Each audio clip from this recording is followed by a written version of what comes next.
Mari Del Priore e Carolina Freitas.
Ministério da Cultura e GE Aerospace apresentam a segunda edição do Flipetrópolis. Vai começar mais uma atividade do festival. Compartilhe os melhores momentos na rede social @Flipetrópolis e use a hashtag Flipetrópolis. Acesse nosso site.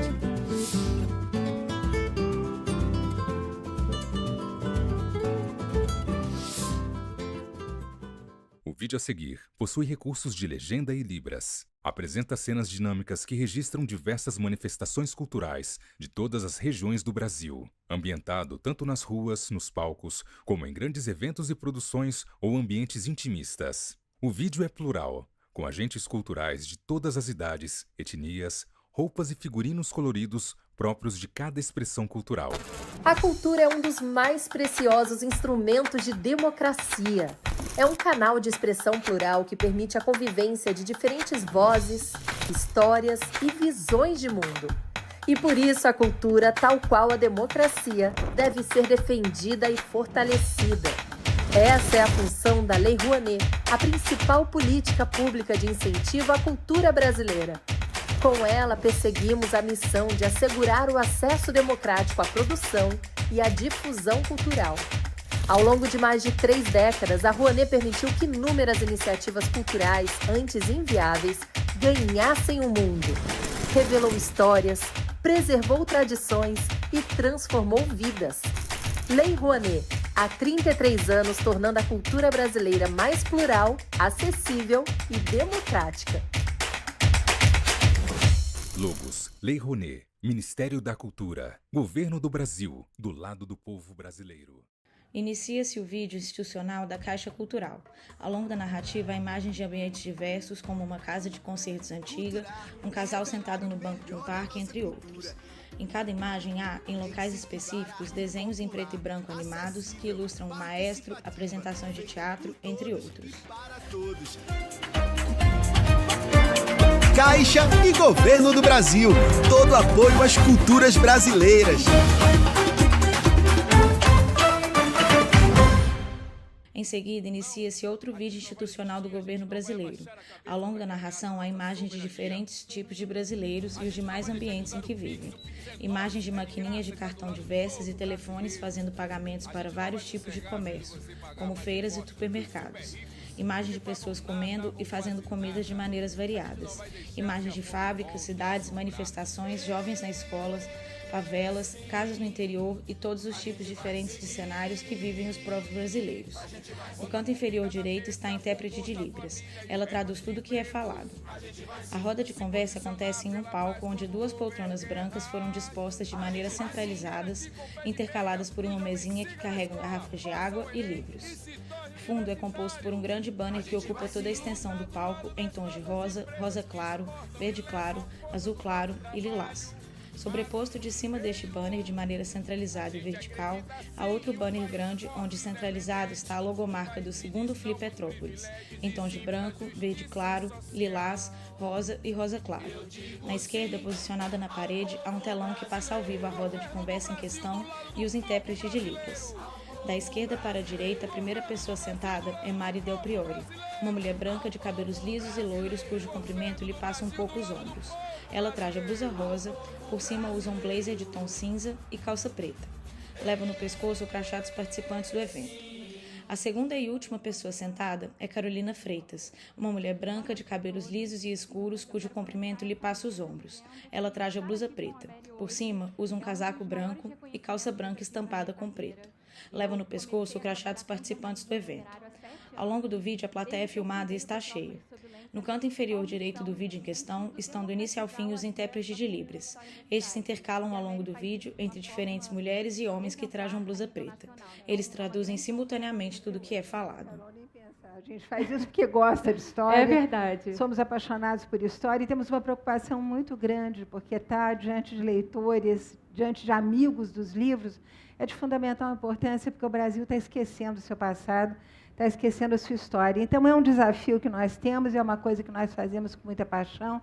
Mas, antes de começar, Carol, além de agradecer a sua companhia, eu quero agradecer ao Afonso Borges, que é meu amigo de tantos anos, e eu o vejo lutar contra ventos e marés, sempre com muito sucesso, graças a Deus, prestigiando a leitura, prestigiando jovens escritores, jovens talentos, velhos talentos, como tantos de nós aqui presentes. E quero agradecer também o fato de estar em Petrópolis. Eu devo muito a Petrópolis. Eu devo muito ao Museu Imperial de Petrópolis. É lá que eu tive arquivos absolutamente maravilhosos que me permitiram justamente, pelo menos 2 ou 3 jabutis desses 4 que eu ganhei. Realmente é um privilégio a gente poder trabalhar num ambiente com gente competente. Na época, a chefe, creio que até bem pouco tempo, a nossa querida Fátima Argon, minha colega lá do Instituto Histórico. Então, quero agradecer a Petrópolis também e ao museu em especial, que me deu tantas oportunidades. Sempre de portas abertas. E a gente vai falar hoje, em especial, sobre o seu último lançamento, que é Uma História da Velhice no Brasil, que tem sido muito bem recebido por tratar a velhice de uma forma leve, descontraída, através do tempo no país, desde o descobrimento do Brasil até o presente.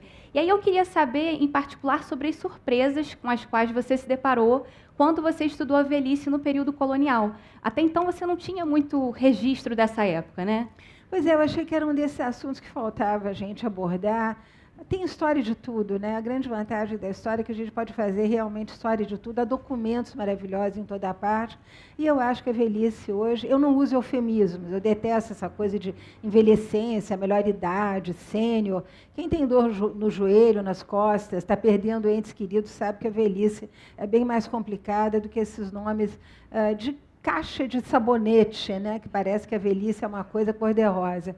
Longe disso. Mas, de qualquer maneira, eu achava que faltava interrogar os nossos antepassados sobre como eles teriam vivido a velhice. Para começo de conversa, o que era velhice? Quer dizer, quando é que a pessoa se sentia velho? Havia alguma perspectiva, como nós temos hoje, de olhar a folhinha, comemorar aniversário, andar com a carteira de identidade no telefone celular? Não. Durante muito tempo, as pessoas mal sabiam que idade tinham. Elas diziam ter aproximadamente 70, 80 anos. Mas o que impressiona são depoimentos que surgem na documentação, como, por exemplo, as cartas jesuíticas, onde vários desses missivistas, escrevendo para Roma, vão dizer que se depararam com índios de 90 anos, de 100 anos, de 100 e poucos anos, todos extraordinariamente ativos, capazes de percorrer como antílopes as florestas brasileiras, correr, nadar, caçar. O papel dessa gente como figuras de grande poder e de grande respeito nas suas respectivas tribos, o papel das mulheres velhas também, sobretudo da primeira mulher, que dormia mais perto ali do cacique, as outras ficavam um pouco mais longe. Mas velho era sinônimo de sabedoria, velho era sinônimo de força. Nós vamos encontrar exatamente o mesmo fenômeno dentro das senzalas, porque eu também tive acesso a uma documentação importante. Nós sabemos que desde 1988 o Brasil não faz outra coisa a não ser se debruçar sobre a história da escravidão. Então, nós temos elementos para dizer que dentro das senzalas os velhos papais podiam ter 90 e até 100 anos, porque dentro das senzalas brasileiras as gerações se sucederam até 4 gerações, até 5 gerações. Então, aquele velho, né, que havia chegado da África, ele continuava dentro da senzala, primeiro como grande gestor das tensões entre aquelas famílias todas, decidindo casamentos, decidindo quem ia ficar com quem, e, obviamente, cabendo a ele justamente as meninas mais jovens, porque, como na África, cabia sempre ao mais velho o casamento com a mais jovem e cabia às mulheres mais velhas a iniciação com os rapazes recém-chegados. Então, a velhice, até certamente o final do século XIX, foi sinônimo de respeito, de sabedoria, e o século XIX foi o grande século da velhice. É um momento absolutamente maravilhoso, porque nós temos documentos abundantes, não só sobre aspectos um pouco anedóticos, é o momento da chegada das dentaduras ao Brasil, é o momento da chegada em que os jovens, muitos jovens, querem parecer velho, porque a velhice era tão importante, dava tanta dignidade, e nós tivemos tantos senadores, tantos barões do café, tantos políticos importantes que nos deixaram, inclusive, documentos, correspondência, publicações. Trabalhei muito com o Diário de Joaquim Nabuco, que é uma meditação belíssima sobre o passar dos anos, né? Sobre o que é essa velhice que chegava serena e inelutavelmente para homens e mulheres. O papel das mulheres, sobretudo das mulheres sós, das viúvas. As mulheres ficavam viúvas muito precocemente e, uma vez viúvas, viravam velhas, quer dizer, não havia meia-idade, meio termo, estavam imediatamente dedicadas ao seu lar, à sua família, a gerir a sobrevivência dessa família. E, portanto, é um momento muito importante. E já que estamos comemorando aí o bicentenário de Dom Pedro II, vale a pena mencionar a velhice de Dom Pedro II, que foi uma velhice muito voltada para trabalhos intelectuais, como já foi dito aqui anteriormente, mas que foi de uma solidão absoluta, sobretudo quando ele vai para o exílio. Ele vai ficando completamente só. Há vários depoimentos de amigos e companheiros que tentaram entrevistá-lo, quer em Paris, quer na cidade de Cannes, no sul, né? Então, esse abandono do grande senhor, esse outono do patriarca, como eu chamo, foi um outono realmente muito sentido, de muito isolamento, exatamente como foi e como é vivido hoje o outono de muitos velhos que acabam separados das suas famílias, dos seus netos, dos seus amigos, vivendo na mais absoluta solidão. Velhice e solidão como sinônimos até os dias de hoje, mas uma solidão combatida, isso é muito importante, pelo trabalho, o trabalho intelectual. Joaquim Nabuco diz isso o tempo todo, é preciso ler, é preciso escrever, é preciso estar ativo. Então, nós percebemos claramente que não só o trabalho intelectual, mas o trabalho físico daquelas pessoas que tinham que sobreviver com a enxada às costas, indo buscar água no rio, indo caçar pequenos animais, quer dizer, os viajantes estrangeiros vão cruzar pelos sertões do Brasil com casais, homens e mulheres, octogenários, nonagenários, que viviam em total, né, independência, muitas vezes dependendo de um contato com um vizinho que estava a 1 ou 2 quilômetros, mas era exatamente essa atividade física, que hoje é tão valorizada por geriatras, que mantinha essas pessoas de pé, além de alguma coisa que nós não temos mais, mas que também lhes dava uma vida longeva, que eram as águas puras, os ares puríssimos, que eram cantados em prosa e verso pelos médicos que percorrem o Brasil no século XIX, e aquilo que também é recomendado pelos geriatras hoje, a comida mais leve e menos pesada. Aliás, a dieta do brasileiro, né, da Casa Grande à senzala, sempre foi a mesma. Farinha de milho e porco, farinha de mandioca e peixe, algum mato que tivesse ali nos arredores. Então, era comendo pouco que as pessoas viviam tanto. Então, muitas surpresas ao longo desse livro, né, até chegar no século XX, quando tudo começa a mudar. E você se autodescreve como historiadora de arquivo. E eu acho que quem conhece a sua obra vê que você se conecta de uma forma muito profunda com os personagens. Eu faço uso da história oral e aí fiquei me perguntando de que formas que você consegue ir além das páginas. E você até citou numa entrevista que a história é como um romance que aconteceu e que, por conta disso, você faz leitura de romances de época, muito para entender a mentalidade daquele tempo e conseguir compreender a forma como as coisas se davam. Então, como é que você se conecta com os personagens? Porque parece que você está falando com eles. Exatamente. Nos documentos, os personagens falam, eles adquirem vida, né? É fabuloso como nós encontramos depoimentos. São essas falas que eu quis resgatar. E, justamente, elas são extremamente prolíficas para a segunda metade do século XIX e depois os grandes memorialistas. Quem gosta de ler, quem gosta de livros, deve lembrar que os memorialistas... Falou-se aqui dos modernistas. Nós sabemos que, dentre os modernistas, nós tivemos memorialistas da maior importância. Para citar um deles, enfim, Zé Américo de Almeida foi citado, Zé Lins do Rego é citado, nós temos tantas outras figuras importantíssimas que deixam as suas impressões sobre o cotidiano, sobre os sentimentos, sobre o passar do tempo, sobre as perdas, né? Porque... como é que a gente se vê velho, além da dor do joelho, a perda dos entes queridos? Então, como tudo isso era vivido, Nelson Rodrigues, por exemplo, quando ele revela o momento em que ele se vê viúvo, Nelson Rodrigues, aquela figura que, afinal de contas, tão icônica contra a vida burguesa, que ele vai transformar numa grande comédia social, como se o casamento fosse a coisa mais desagradável do mundo, mas quando ele se vê viúvo, o desespero de Nelson Rodrigues. E nós temos várias passagens assim, ao longo desses memorialistas, que nos falam do que foi o fim do patriarcado, o fim dessa época de grandeza para o velho, onde o velho era venerado, ele era ouvido, as mulheres também muito ouvidas, para aquilo que vai ser, eu diria, a primeira virada de chave, 1924, a chegada de quem? Da aposentadoria. E aí é muito interessante, porque esse velho ativo, esse senhor meu avô, a quem se pedia a bênção, a quem se pedia conselho, a quem se ouvia, vai virar o vovozinho.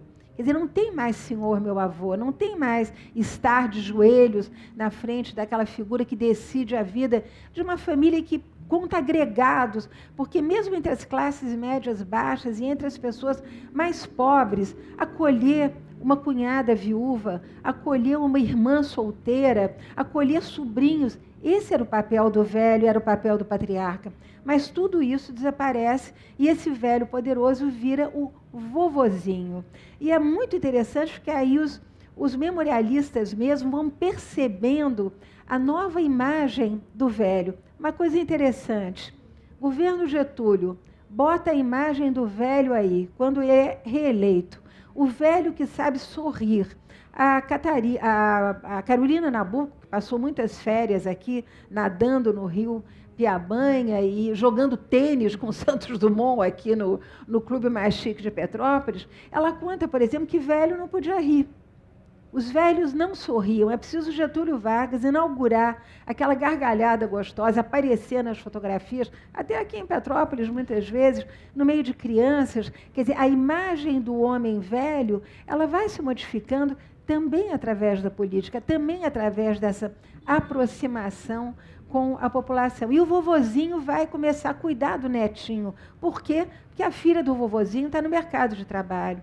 Eu lembro a vocês que é exatamente nesses anos 30 e 40 que as mulheres vão começar a trabalhar em atividades como bancos, elas são incorporadas pelo Getúlio no aparelho de Estado, elas começam a se formar como médicas, como advogadas. Então, elas estão trabalhando e quem vai cuidar do netinho é o vovozinho. Então, é interessante você pegar, por exemplo, as memórias do Afonso de Melo Franco, que foi uma das figuras mais eminentes da diplomacia brasileira, da política brasileira, quando ele discorre sobre momentos, eu diria, fulcrais da sua trajetória como homem político, grande intelectual, para falar do netinho, né? Então, ele vai comparar o netinho dele a um querubim de Botticelli, ou ele vai falar das gracinhas do netinho dele, ou da gravidez da filha.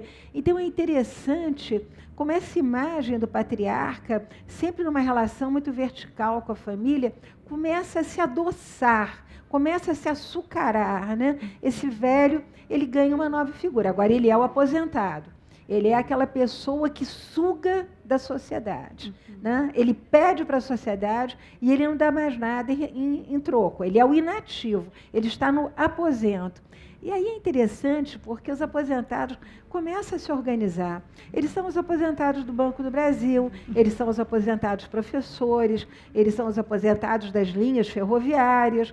E aí eles vão morar em bairros onde eles podem se encontrar, onde nas praças eles têm os seus momentos de sociabilidade, eles vão jogar dominó, eles vão falar da vida alheia, eles vão falar de política, sempre embaixo de uma árvore frondosa, e, mais uma vez, os memorialistas dão imagens absolutamente deliciosas desses aposentados que adoram uma fofoca, que adoram contar como era a vida na repartição, que estavam sempre vestidos como se fossem para a repartição, que eram conhecidos na cidade porque era o aposentado de tal rua, o aposentado de tal função. Então, ele tem esse papel um pouco dúbio. Tudo vai mudar, gozado, que já na semana de 22, que foi aqui mencionada, nessa correspondência incrível do Alceu, que é uma figura realmente fantástica, a gente vê que palavras como jovem, juventude, mocidade, futurismo, velocidade, vão começar a dar um olhar sobre o velho. Basta ver a briga da semana de 22 com a Academia Brasileira de Letras. A Academia, os paulistas se perguntavam por que eles não transformam aquele fardão em toalha de mesa de bilhar, né? Só tem defunto lá dentro. Quer dizer, a agressividade dos paulistas da semana de 22, Mário, Oswald, com relação à Academia, e ao próprio coitado Machado de Assis, que é tratado como um velhinho que já não tem mais nada a dizer, porque o que se quer agora é o futurismo, é a velocidade, é a modernidade de São Paulo. O Rio de Janeiro estava ficando completamente para trás. São Paulo riquíssimo, com seus banqueiros, com os donos de ferrovias, com o dinheiro todo do café investido em indústria, está ali florescendo, se verticalizando, dentro dessa mudança enorme que o Rio de Janeiro já não oferece mais. E aí você tem uma clivagem. Os velhos estão cada vez mais velhos frente a essa mocidade florescente que está vindo de São Paulo. E, Mary, talvez o público aqui presente não tenha se dado conta de que até a década de 70, pessoas muito jovens eram tidas como velhas. E esse ano, a professora Ana Cristina Francisco, que é membro aqui do Instituto Histórico de Petrópolis, ela me apresentou um recorte de jornal que dizia: ônibus entrou na casa humilde e foi apanhar uma velhinha de 42 anos. Alguém aí já seria velhinho? Então, a partir da década de 80... é que acontece uma virada de chave. Você falou até na fundação do SESC, de entidades que mudam essa categorização que acontecia. É interessante que a palavra geriatria vai aparecer nos jornais em por volta de 1930. Mas nessa década de 20, 30, velhos tinham 30 anos. 30 anos. Nós hoje somos velhos, começamos a ficar velhos aos 68 anos. Óbvio que é um sentimento interno, cada um fica velho na época que quiser, mas de qualquer maneira, naquela época era 30 anos. Né? E eu lembro que os concursos do Banco do Brasil, por exemplo, não aceitavam maiores de 25 anos. Né? Várias, enfim, estatais ou grandes empresas, a máxima idade era justamente 25, máximo 30 anos já era considerado velho. Mulher, então, com 30 anos, Madame Bovary, com 30 anos já estava, obviamente, delegada à lata de lixo da história. E é interessante como, a partir dos anos 60, porque esses fenômenos todos eles têm que ser contextualizados. A velhice é sempre o lado B do quê? Da juventude. A juventude só aparece no Brasil, por incrível que pareça, isso está sendo bastante bem estudado, né, a partir dos anos 50 e 60. Pós-guerra, cinema americano, os heróis são todos jovens, os atores e atrizes são todos jovens. O Brasil começa a consumir massivamente imprensa com fotografia de gente jovem. Os esportes, a praia é descoberta. A praia existe desde sempre, mas era lugar de lixo e de velho passear e criança com os avós. Né? Mas a praia é descoberta como lugar de esporte radical. O biquíni chega ao Brasil.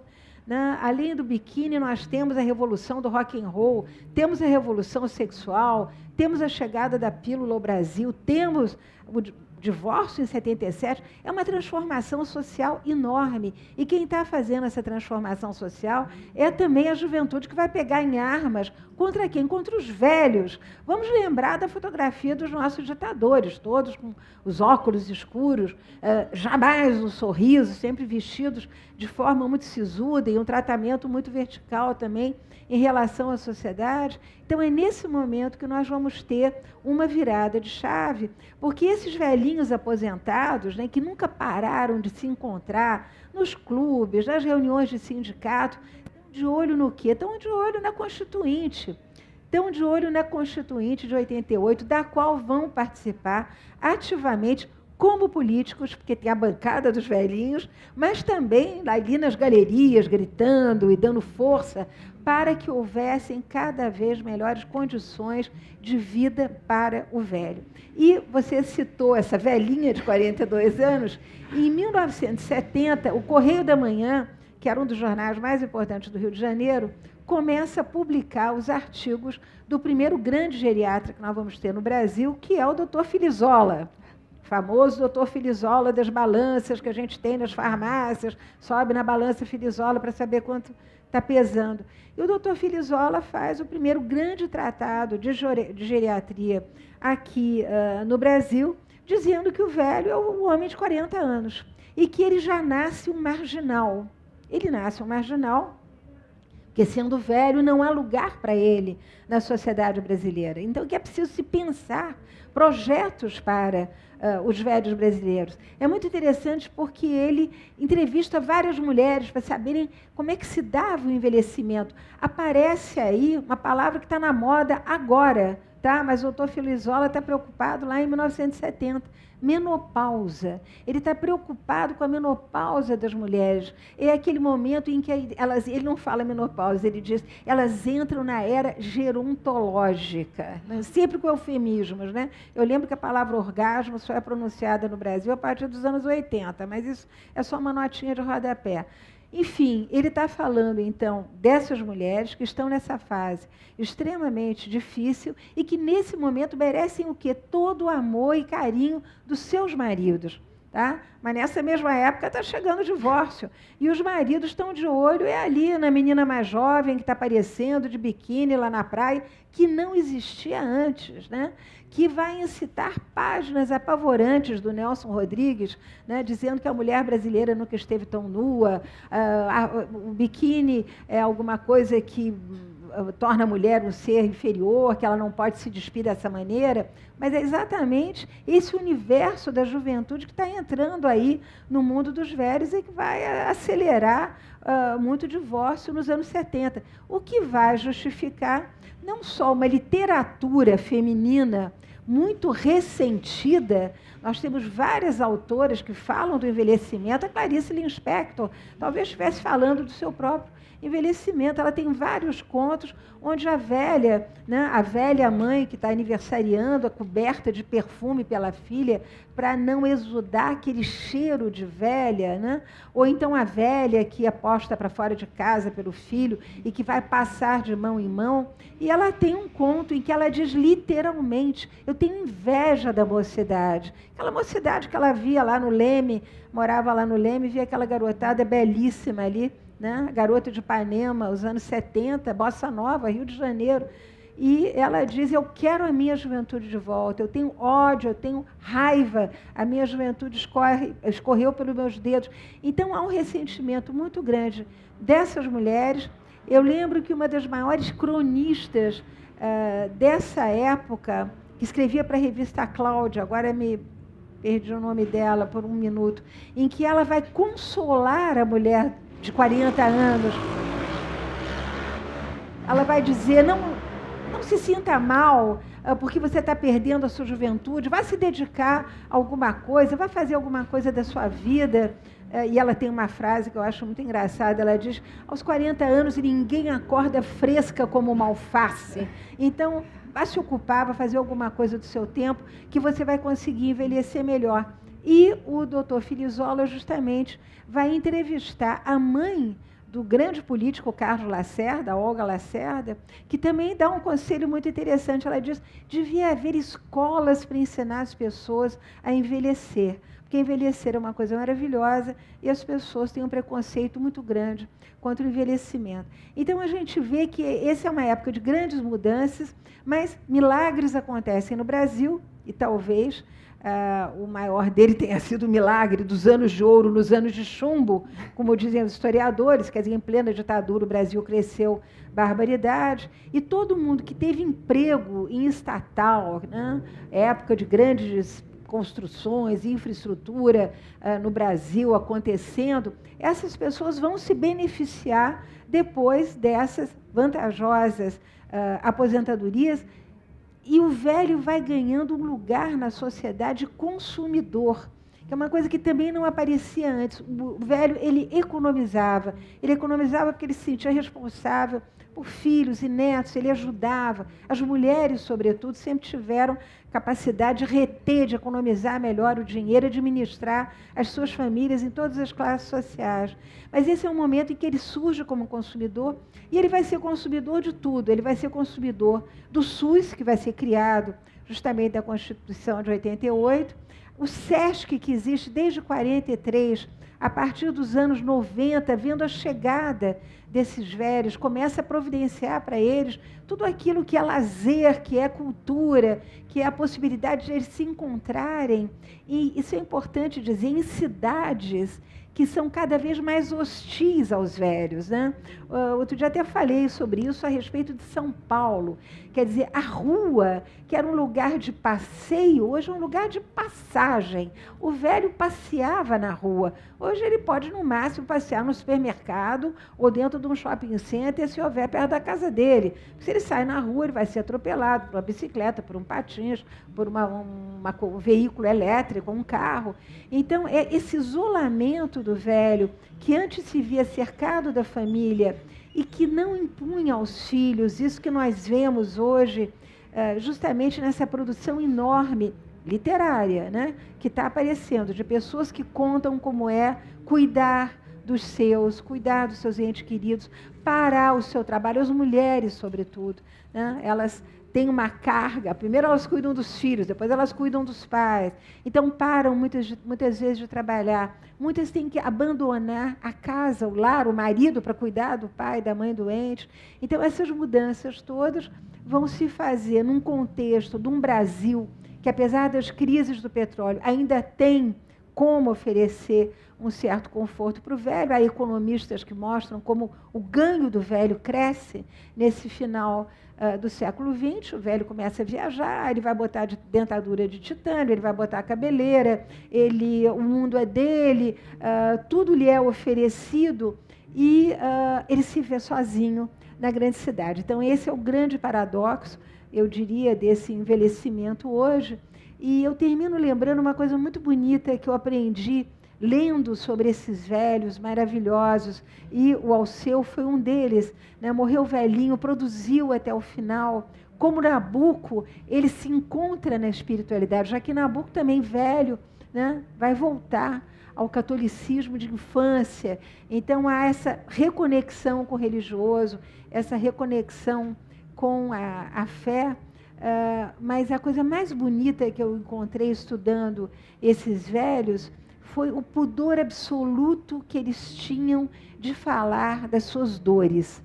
Você não tem ninguém, a não ser no tom histriônico, por exemplo, Dom Pedro troca uma série de cartas com a Condessa de Barral, os dois comentando das suas mazelas, ele dizendo da sua diabetes, do calo no pé, de que ele não dormia de noite, ela contando que tinha problemas de estômago e que os pezinhos que ele gostava de apertar agora estavam completamente enguelhados. Enfim, você tem essa troca de conversa sobre doença, na falta, óbvio, de trocas sociais mais animadas, afinal de contas estava todo mundo envelhecendo, falava-se muito de doença na correspondência, mas o pudor de se queixar, né, de se fazer vítima, porque eu acho que nós estamos numa sociedade de vitimização total e completa e absoluta, até em demasia. E o pudor dessas pessoas, a coragem com que elas enfrentavam esses anos que chegavam, e por isso mesmo, talvez esses anos chegassem docemente, tranquilamente, serenamente, não agrediam ninguém, né? E essa é a grande lição que eu acho que a gente tira desse percurso aí no passado. E tem um pensamento muito interessante que você traz na obra, é que nós sempre seremos o velho ou a velha de alguém. E que é tudo uma questão de ponto de vista. E, recentemente, eu até vi um episódio semelhante. Eu dou aula na Escola Germano Valente, tive um problema técnico em sala, e aí, quando o meu aluno conseguiu resolver, ele falou, eu vou abrir um curso de tecnologia para mais velhos. Aí eu falei, gente, não é bem assim. Então, é sempre um ponto de vista. Eu acho que o velho ele está muito próximo também do jovem, no sentido de sofrer determinados preconceitos. A gente falou sobre isso nos bastidores. Então, ao mesmo tempo em que a gente tem o novo, que é considerado muito novo para determinadas situações ou ocupações, o mais velho também é considerado muito velho para ocupar certos cargos. Então, apesar de serem polos extremos, opostos, eles estão muito unidos nessa questão do ponto de vista, né, da perspectiva. Olha, eu tive, a coisa de 2 meses atrás, num evento que teve no Rio de Janeiro, acho que reuniu 250 mil pessoas, numa arena de silver economy, quer dizer, a economia que os velhos vão criar. Todos nós aqui, acima de 60 anos, hoje, somos capazes de montar startup, de fazer negócios, de sermos criativos, de continuarmos uma vida ativa como os nossos antepassados o fizeram. Agora, há algumas coisas aí que são interessantes para pensar. Por exemplo, idadismo. Muita gente hoje sofre dessa questão, o preconceito está aí, muito mencionado na imprensa, em toda a parte. Mas eu lembro que em 30 anos os velhos estarão em maior número do que os jovens, né? Nós seremos maioria, quer dizer, não haverá condição. Muito provavelmente nós olharemos para o jovem com preconceito, dizendo, bom, não entendo nada do que você está dizendo, ou não entendo o que você quer, não sei exatamente como é que vai rolar, eu certamente não estarei aqui, mas a coisa certamente vai se inverter. O mundo está envelhecendo, isso é uma coisa muito impressionante. Nós pensarmos esse esvaziamento demográfico, esse turning point demográfico que está acontecendo em toda parte. No Japão, né, velhos de 100 anos ativos ainda, empregados e desenvolvendo ofícios. Na Itália não se faz mais filho, na Espanha não se faz mais filho, na França não se faz mais filho, na Alemanha não se faz mais filho. Então, realmente, os velhos serão maioria no mundo, o que vai levar para a mesa dos nossos governantes essa questão para a qual, eu diria, aliás, nós estamos bastante atrasados. Quer dizer, o que faremos com esses velhos quando estamos formando? Isso foi dito recentemente num evento que aconteceu lá na Academia Paulista de Letras, da qual faço parte. Nós fizemos um evento sobre morrer com liberdade, viver e morrer com liberdade. Eu achei interessante o Alceu dizendo que era morrer com liberdade, porque é isso, essa é uma questão que vai estar na mesa. O Antônio Cícero abriu a discussão e cada vez mais está se falando disso, e isso é tão mais importante quando nós pensarmos que nós temos pouquíssimas faculdades formando médicos de verdade. Nós estamos formando médicos que consultam o Google para saber o que vão ministrar como remédio para o velhinho que está chegando lá e que está com um problema que não está, digamos, sendo apurado com a devida seriedade. E isso é uma acusação que vem de dentro das faculdades de medicina, né? Nós estivemos lá com médicos do Sírio-Libanês, do Einstein, isso é alguma coisa que eles sentem. Formação de médicos, portanto, zero, bolinha. Obviamente, o SUS não vai conseguir dar conta com menos jovens colaborando para o bem-estar dos velhos.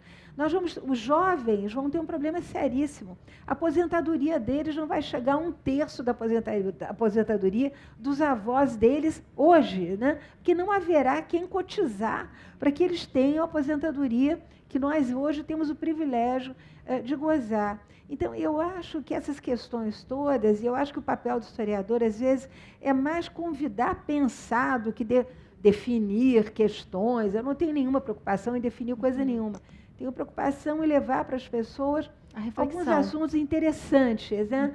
Eu acho que nós temos que pensar muito em como que nós vamos cuidar dessas gerações que estão vindo aí. Porque nós temos a obrigação de cuidar do nosso mundo, da beleza desse mundo que nos cerca, né? Eu estou chocada como Petrópolis mudou.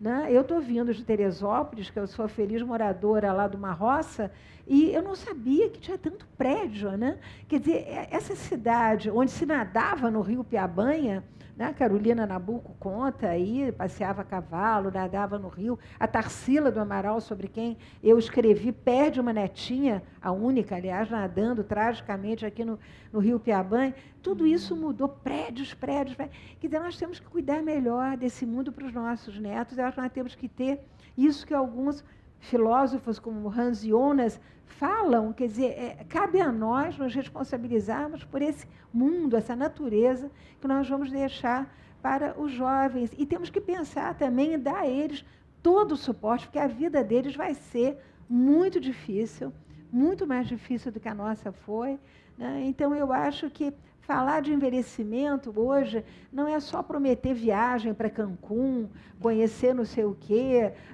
consumir isso e aquilo. É convidar a pensar que o envelhecimento, primeiro, pode ser uma coisa muito legal, sem essa coisa cosmética, né? Envelhecência, melhor idade. Não é, sabemos que não é, né? Eu me lembro sempre de um artigo delicioso, né, do nosso querido Rui Castro, em que ele conta que quando cai um lápis no chão, ele pensa 2 vezes se ele vai se abaixar para pegar, e ele chuta para baixo da mesa para ninguém ver que o lápis caiu no chão, né? Ou então, na hora de abarrar o tênis do lado esquerdo, ele diz que isso aí devia ser uma modalidade olímpica a partir de uma certa idade. Quer dizer, tratar com humor essas coisas é melhor do que correr atrás do que nós não vamos mais conseguir, que é a juventude eterna. Não vamos conseguir tampouco, nas condições atuais e nas condições dos nossos hospitais, prolongar a vida de pessoas que não estão mais vivas, porque é isso também que está acontecendo com esse... isso acontece sobretudo nas Santas Casas de Misericórdia, onde aquela ambulância chega do município do interior, larga lá o velhinho na Santa Casa do Rio ou de São Paulo, e a família nunca mais vai buscar o velhinho que fica lá meses, semanas, muitas vezes anos entubado. Então, são tantas questões. Eu quero pensar no lado sempre positivo, né? E o livro tem muitas histórias muito bem humoradas, porque eu acho que rir é o melhor remédio sempre, né? Então, vamos também sorrir, vamos receber a velhice sempre de uma maneira como já fizeram os nossos antepassados. E como essa é uma pauta que convida muito a reflexão, eu queria abrir um espaço agora para algumas perguntas. Ótimo. Quem tiver alguma dúvida ou alguma consideração a fazer, esse é um bom momento para essa troca. Eu sei que Mary também aprecia muito essa troca com o público. Então, quem quiser fazer alguma pergunta... Está aqui o exemplar, gente, Uma História da Velhice no Brasil. É um livro muito prazeroso de ser lido, em que você separa por temáticas, por momentos também, na cronologia temporal, e eu acho que isso torna a leitura muito gostosa, né? Você consegue fazer uma divisão no dia a dia muito boa. Me esforço, gente, porque eu acho que a gente tem que oferecer para o leitor hoje o melhor produto, que ele se sinta bem lendo, que ele se sinta confortável, porque vocês são uma joia que eu estou vendo aqui na minha frente, porque ter leitores hoje no Brasil, gente, é muito difícil. Nós precisamos incentivar a leitura. Eu acho que esse foi um caminho perdido. A gente tinha que ter pensado nisso 20 anos atrás, como incentivar a leitura no Brasil. Os nossos jovens não estão lendo, eles não saem da internet, não saem do celular, e eu acho que isso vai ser um complicador. Mas vamos ser positivos, vamos ser otimistas e dar o exemplo, né? Mary tem mais de 50 livros publicados. Quem chegou no finalzinho, de repente, não chegou a ouvir. E tem essa audiência que tem sede mesmo por conhecimento, e você consegue caminhar pelas temáticas com facilidade. Muita disciplina também, né, Mary? Para conseguir publicar tantos livros. Você falou que tem uma organização muito grande para manter uma grade de horário, para conseguir cumprir com as pesquisas e a escrita. E acho que o envolvimento com os periódicos também ajuda muito, né? Muito. A Biblioteca Nacional, eu acho que todos nós, historiadores, somos gratíssimos a essa bênção que é a biblioteca digitalizada, então acesso a tudo que é imprensa de todas as épocas. Obviamente, o arquivo do Instituto Histórico e Geográfico Brasileiro, que é uma joia raríssima, maravilhosa, que nós temos aqui, e que está à míngua, como todos os institutos históricos estão, como muitas academias estão. Então, essa preocupação que você tem, Carol, com o passado, com os lugares de memória, com os nossos documentos. Lembrando sempre que os documentos, gente, são importantes por uma razão muito simples, sobretudo nos pequenos municípios, que tem, inclusive, documentos fundamentais para a nossa história. O primeiro preocupado em acabar com os documentos é sempre o último prefeito, porque, obviamente, o documento de todas as porcarias que ele fez estão lá no arquivo, mas ele não vai cuidar do arquivo porque ele não quer que ninguém ache aquela trajetória de roubos e desvios e malfeitos que ele fez. Então, o cuidado com os nossos documentos, com o nosso passado, com os nossos arquivos, reverência, né, diante das nossas velhas pedras, das construções que, da noite para o dia, viram supermercado, viram pátio de estacionamento, nas igrejas mineiras. Puxa vida, a gente percorre aí o Vale do Paraíba, a gente vê tantas transformações. Então, eu acho que essa é uma luta de cada cidadão brasileiro para a manutenção disso que você faz tão bem, que é a nossa memória, o nosso passado. Com certeza. Gente, alguém quer fazer alguma consideração ou pergunta? Senão eu vou continuar, porque eu tenho muitas dúvidas. Eu acho que sempre que a gente fala de consulta a acervo e arquivo, acho que sempre vale reforçar o fato de que os arquivos de Petrópolis estão abertos para visitação, para consulta. Você mesma faz uso do arquivo do Museu Imperial. A gente tem o Arquivo Histórico Municipal de Petrópolis também, na Biblioteca Municipal Gabriela Mistral, e são fontes muito ricas de conhecimento, de informação, para entender o passado, o presente e o futuro também. Sem dúvida nenhuma. O nosso Arquivo Nacional também é outra joia. Mas a preocupação com o passado, eu acho que faz parte do próprio sentimento de cidadania. Resta perguntar onde é que ele está hoje, se ele está justamente nos celulares, junto com os influencers, se ele está dentro de cada um de nós. Eu acho que os nossos professores têm sofrido muito. Professores de história, você leciona também, né? O chão de fábrica, quer dizer, ali o chão da escola, onde os jovens estão se aproximando da história do país, está muito abandonado. É preciso criar o tempo todo formas de conversa com essa garotada, que o passado para eles é o que aconteceu ontem, né? Onde eles foram, o que eles fizeram. Quer dizer, essa noção, inclusive, de tempo histórico, para ele está realmente muito diluída. A Mary trouxe até aqui uma colaboração dela com o Maurício de Souza. Eu trouxe finalmente você, porque você pediu. O Brasil Independente, que é justamente um recurso que eu quero levar para a sala de aula, porque os alunos estão sempre em busca de recursos visuais, interativos, dinâmicos. Então, não tem uma aula em que eu não faça um jogo para envolvê-los nas dinâmicas, em memorização. E eu sinto que a narrativa visual ela chama muita atenção. Muita atenção. E até um tema interessante, porque os livros de quadrinho ilustrado, tem muita gente que acha que é ficção, sendo que são livros embasados, tem apuração, pesquisa histórica. Eu publiquei uma foto de um quadrinho que eu também adquiri sobre Dom Pedro, e um seguidor achou que era ficção, e ele falou, não, tem tanto livro à disposição sobre a história do Brasil, por que você foi procurar um livro de quadrinho? Eu falei, não, mas é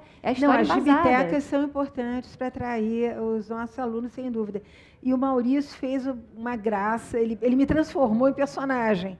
Então, eu estou aí no meio da turma, participando da história. Eu virei personagem do Maurício.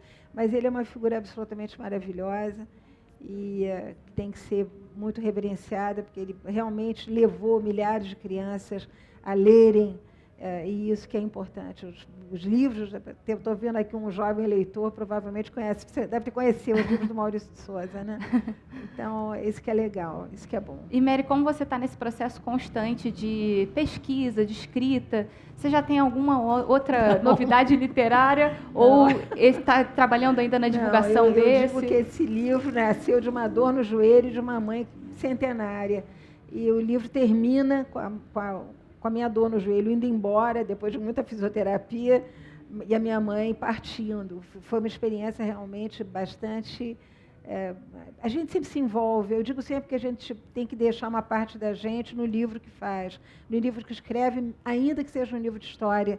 Tem sempre alguma coisa de dentro da gente, alguma coisa empática, alguma coisa simpática na etimologia da palavra, união de tudo com tudo. Tem alguma... Quando a gente escreve sobre família imperial, alguma coisa, ali tem uma conexão qualquer. E a verdade é que esse livro mexeu muito comigo, porque eu estou envelhecendo, a minha geração toda está envelhecendo, eu estou perdendo amigos, que é um negócio muito complicado, quando você começa a perder aquela amiga de colégio, sabe, o primeiro namorado, essas coisas todas realmente, acho que todo mundo que passa por isso sabe como nos ajuda a nos dimensionarmos como seres humanos, como participantes de grupos, de uma sociedade. Aumenta o desejo, talvez, de melhorar o país. Eu sou muito... Essas coisas sempre servem para mim, para olhar de maneira muito positiva esse país que eu adoro. Eu digo que eu sou uma patriota. O patriota ama o seu país, o nacionalista odeia o outro. Eu não, eu amo o Brasil e percorro o Brasil, vou ao Brasil de norte ao sul, estive viajando agora, eu estive até em Parnaíba, que é lá na ponta do Piauí, agora recentemente, levando o livro.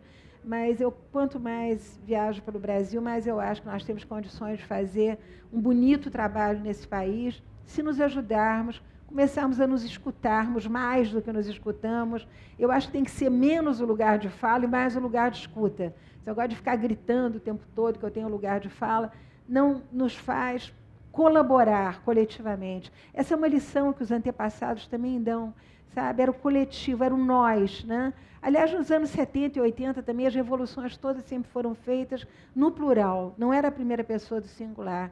Mas eu, às vezes, temo que esse século em que estamos, o século XXI, seja o século do singular, do isolamento, do indivíduo só, no seu caminho, na sua estrada.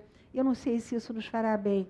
Eu acho que nós precisamos voltar à primeira pessoa do plural. Nós vamos fazer coisas boas nesse país, vamos ajudá-lo a se construir de forma positiva e através da educação e da cultura, que é a nossa missão. Mary, eu acho que eu digo por todos. Uma pergunta.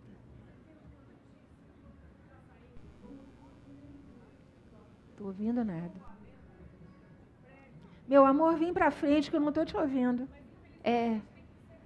Acabou de encerrar, mas eu converso com você no particular. É sobre o destombamento de Petrópolis. Eu estou trabalhando numa publicação para esclarecer dúvidas. Então, eu estou apurando e em breve vai sair nas redes do Petrópolis Sob Lentes. Mary, quero te agradecer imensamente pela participação. Muito obrigada Acho que falo por todos que foi um bate-papo maravilhoso. Obrigada, Afonso, pelo convite. Obrigada.